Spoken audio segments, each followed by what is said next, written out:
Chapitre 17, où il est question de choses et d'autres pendant la traversée de Singapour à Hong Kong. Depuis ce jour, Passepartout et le détective se rencontrèrent fréquemment. Mais l'agent se tint dans une extrême réserve vis-à-vis de son compagnon, et il n'essaya point de le faire parler. Une ou deux fois seulement, il entrevit Mr. Fogg qui restait volontiers dans le grand salon du Rangoon, soit qu'il tint compagnie à Miss Aouda, soit qu'il jouât au whist, suivant son invariable habitude. Quant à Passepartout, il s'était pris très sérieusement à méditer sur le singulier hasard qui l'avait mis encore une fois fixe sur la route de son maître. Et en effet, on eût été étonné à moins, ce gentleman très aimable, très complaisant à coup sûr, que l'on rencontre d'abord à Suez, qui s'embarque sur le Mongolia, qui débarque à Bombay, où il dit devoir séjourner, que l'on retrouve sur le Rangoon, faisant route pour Hong Kong, en un mot, suivant pas à pas l'itinéraire de Mr. Fogg, cela valait la peine qu'on y réfléchît. Il y avait là une concordance au moins bizarre. À qui en avait ce Fix? Passepartout était prêt à parier ses babouches, il les avait précieusement conservées, que Fix quitterait Hong Kong en même temps qu'eux, et probablement sur le même paquebot. Passepartout eût réfléchi pendant un siècle qu'il n'aurait jamais deviné de quelle mission l'agent avait été chargé. Jamais il n'eût imaginé que Phileas Fogg fût filé à la façon d'un voleur autour du globe terrestre. Mais comme il est dans la nature humaine de donner une explication à toute chose, voici comment Passepartout, soudainement illuminé, interpréta la présence permanente de Fix, et vraiment son interprétation était fort plausible. En effet, suivant lui, Fix n'était et ne pouvait être qu'un agent lancé sur les traces de Mr. Fogg par ses collègues du Reform Club afin de constater que ce voyage s'accomplissait régulièrement autour du monde, suivant l'itinéraire convenu.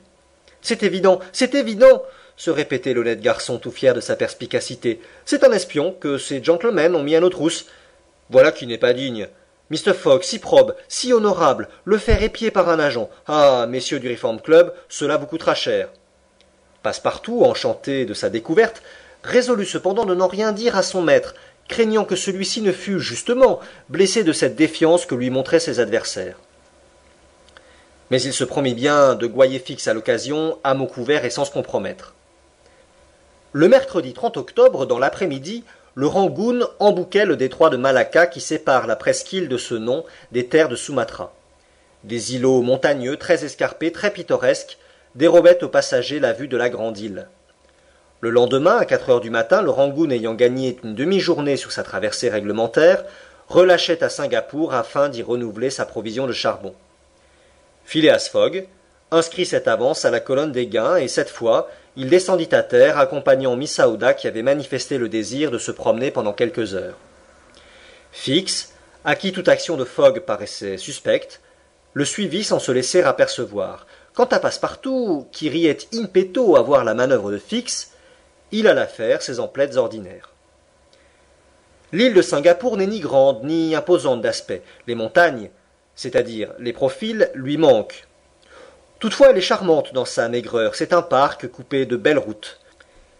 Un joli équipage attelé de ces chevaux élégants qui ont été importés de la Nouvelle-Hollande transporta Miss Aouda et Phileas Fogg au milieu des massifs de palmiers à l'éclatant feuillage et de girofliers dont les clous sont formés du bouton même de la fleur entr'ouverte.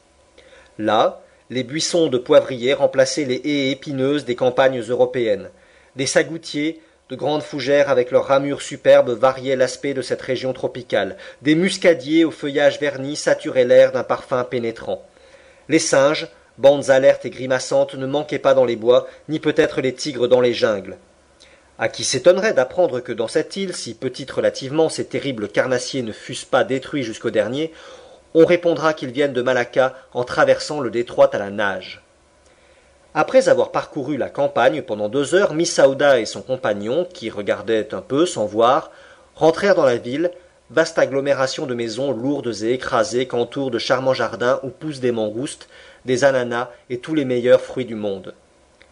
À 10 heures, ils revenaient au paquebot après avoir été suivis sans s'en douter par l'inspecteur, qui avait dû lui aussi se mettre en frais d'équipage. Passepartout les attendait sur le pont du Rangoon.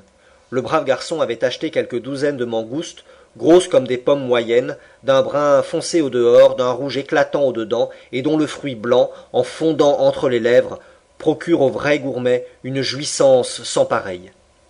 Passepartout fut trop heureux de les offrir à Miss Aouda, qui le remercia avec beaucoup de grâce. À 11 heures, le Rangoon, ayant son plein de charbon, larguait ses amarres, et quelques heures plus tard, les passagers perdaient de vue ces hautes montagnes de Malacca dont les forêts abritent les plus beaux tigres de la terre. 1300 milles environ séparent Singapour de l'île de Hong Kong, petit territoire anglais détaché de la côte chinoise. Phileas Fogg avait intérêt à les franchir en 6 jours au plus, afin de prendre à Hong Kong le bateau qui devait partir le 6 novembre pour Yokohama, l'un des principaux ports du Japon. Le Rangoon était fort chargé, de nombreux passagers s'étaient embarqués à Singapour, des Hindous, des Ceylandais, des Chinois, des Malais, des Portugais, qui pour la plupart occupaient les secondes places. Le temps, assez beau jusqu'alors, changea avec le dernier quartier de la lune. Il y eut grosse mer, le vent souffla quelquefois en grande brise, mais très heureusement de la partie du sud-est, ce qui favorisait la marche du steamer. Quand il était maniable, le capitaine faisait établir la voilure. Le Rangoon, gréé en briques, navigua souvent avec ses 2 huniers et sa misaine, et sa rapidité s'accrut sous la double action de la vapeur et du vent. C'est ainsi que l'on prolongea, sur une lame courte et parfois très fatigante, les côtes d'Annam et de Cochinchine. Mais la faute en était plutôt au Rangoon qu'à la mer, et c'était ce paquebot que les passagers, dont la plupart furent malades, durent s'en prendre de cette fatigue.